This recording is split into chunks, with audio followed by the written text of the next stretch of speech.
Now, it's been an emotional 6 days since the Hall of Famer Roy Williams announced his retirement, but there was no question on keeping it in the family for the future of Carolina hoops. All right, greetings and salutations, beautiful people. Your boy JB Riggs here, and can you believe it? 75 days of the quarantine, bro, and it's finally coming off. March Madness will come to a conclusion tomorrow night with the men's national championship game, but the news that shocked the college basketball world came out of Chapel Hill this past Thursday. And you have to be from Michigan. Troy, you'll understand this. Mo, you'll understand this. The best joke that I heard about me was somebody said I look like a 1987 Detroit mayor. We'll catch up with the Hurricanes and hit you with a Rick's review celebrating Women's History Month. All that and more as the Chevrolet Sports Night starts now. I was actually worried about holding back tears while driving to Chapel Hill myself. So many memories just over the last 10 years of covering Carolina hoops, from the Duke-UNC rivalries featuring two of the greatest coaches in the game, from the 2016 national runner-up when Chris Jenkins hit that unforgettable game winner and we both were in the building for that, to the following year in Arizona and the Redeem Team of 2017. This is a day I struggled even imagining taking place. And obviously, old Roy had no chance of holding back tears of his own. When I came in and I saw the former players in the lounge, that was really difficult. And then when I realized that I was going to walk through that tunnel for the last time as a coach, that was really difficult. 2020 brought massive changes to college basketball and sports overall. One term that the Hall of Fame coach had to get accustomed to was opting out. But for Roy, that's just not his cup of tea for a historic day down Tobacco Road. I'm old school and I can't use those words, but I will tell you that I'm retiring and resigning as men's basketball coach at North Carolina. It's been a thrill. It has been unbelievable. I've loved it. It's coaching, and that's all I've ever wanted to do since the summer after my 9th grade year in high school. And dadgummit, he did it quite well. Roy finished with 903 career victories, 3 national championships, and an induction into the Naismith Basketball Hall of Fame back in 2007. He is also the only head coach in history with 400 or more wins with 2 different schools. The accolades are limitless, but all great things must come to an end. Everybody wants to know the reason, and the reason is very simple. 15 years at Kansas, I thought I was the right man.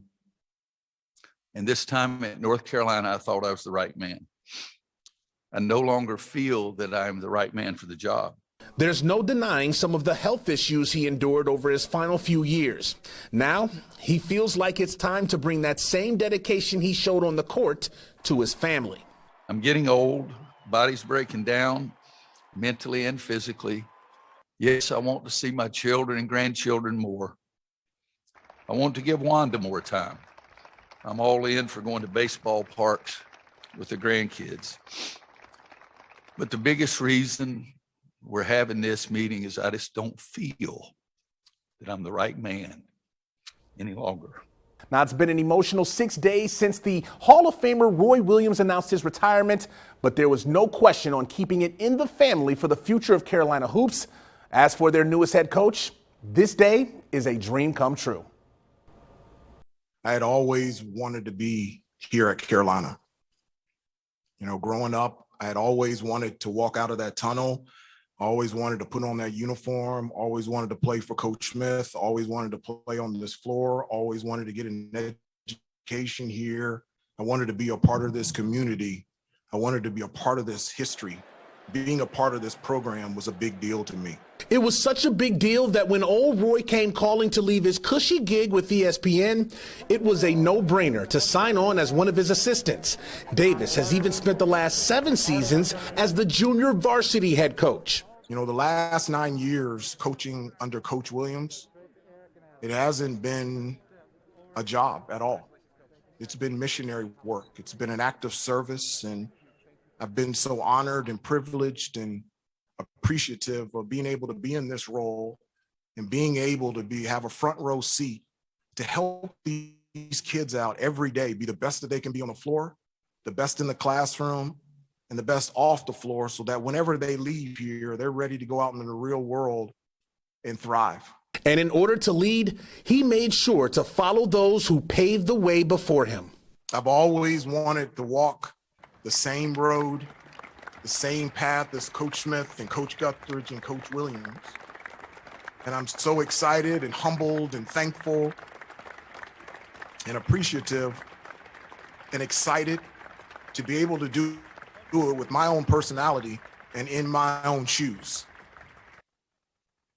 And I'm ready to go. All right, now the month of April gave us the opportunity to support Limb Loss Awareness Month. And one Paralympian has developed his greatness right here in our own backyard.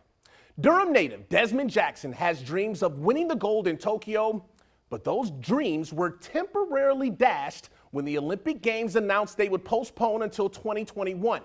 However, you won't find any quit in Desmond's aspirations. Push!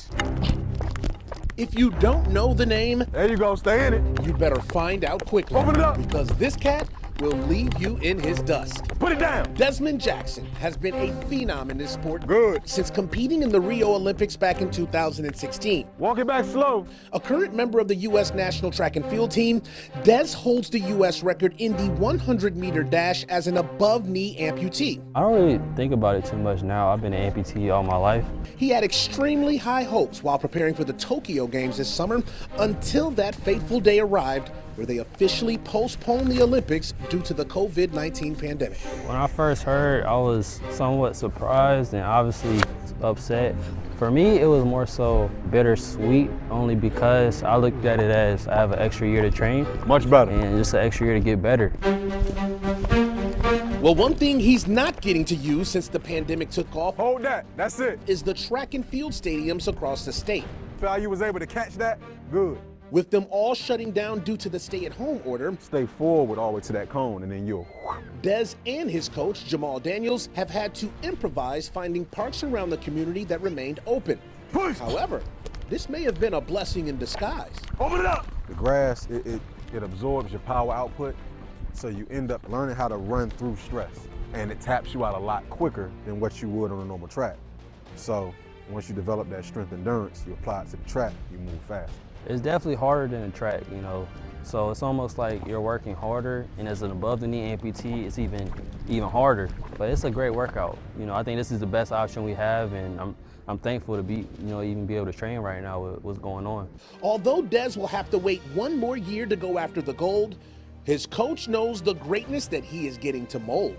The greatest athletes are determined by who can handle adversity. A lot of these guys don't understand, they've been running against a kid majority of their careers. They've been running from a kid majority of their careers. They've been losing to a kid majority of their careers. There you go. It looks like Coach Daniels and all of America has a winner on their hands. Go for it. In Raleigh, JB Ricks, Spectrum News. Good.